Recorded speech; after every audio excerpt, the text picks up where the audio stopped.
Mwanzoni tutambue somo hili la maarifa ya dini ya Kiislamu miaka yote linaendeshwa kwa juhudi za binafsi. Serikali hawatoi kiasi chochote kwenye kuliendesha. Kwa hiyo kinachofanyika muda huu ni maboresho ya namna ya kuliendesha. Lakini miaka ya nyuma yote tulikuwa tunafanya juhudi mbalimbali za kuendesha hili somo.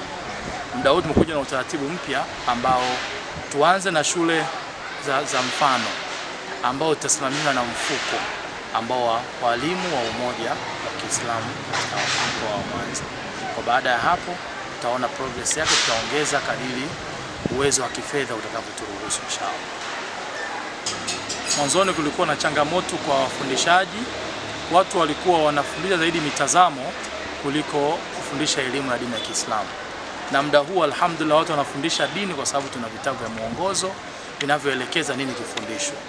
Lakini la pili, wale wanafunzi ambao wanaofundishwa wana mabadiliko makubwa kwenye tabia zao kulingana na wanachofundishwa. Kwa hiyo alhamdulillah kama ndio tunakwenda mbele, tunaamini kwa mujibu wa walimu wanavyozidi kwenda katika mashule husika na watoto nao wazidi kupata ule mwamko wa elimu yao ya dini ya Kiislamu, kwa nafasi kubwa sana. Rai yangu ya kwanza kwa wazazi, kila mzazi anapaswa ajue mtoto wake kujua elimu ya dini jukumu lake.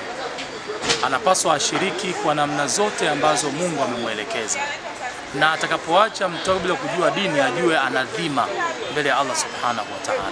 Kwa wito wangu kwa wazazi, kila mmoja afanye juhudi ya mmoja mmoja kumwelimisha mtoto wake, kumnasihi aweze kuhudhuria vipindi vya dini na hakikisha mwanae anasajiliwa aweze kupata cheti kitakachomsaidia katika maisha yake ya baadaye ya usomaji wa dini ya Kiislamu na maisha mengine ambayo nje.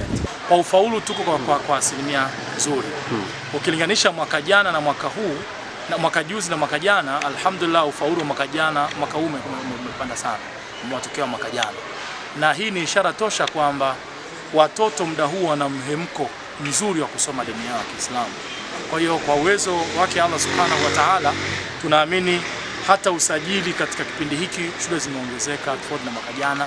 Kwa hiyo tunategemea kwa uwezo wa Allah mambo yatakuwa mazuri huko tunakoelekea alhamdulillah. Kikubwa ni kuungwa mkono na tunashukuru serikali yetu ya Mama Samia Suluhu Hassan, viongozi wetu wanatuunga mkono kwa asilimia kubwa, wanatupa ushirikiano mzuri. Wao wakurugenzi wamepewa taarifa ya ruhusa, alhamdulillah wameruhusiwa, wamehudhuria kwa lengo la kuja kuhudhuria kusimamia elimu ya dini ya Kiislamu.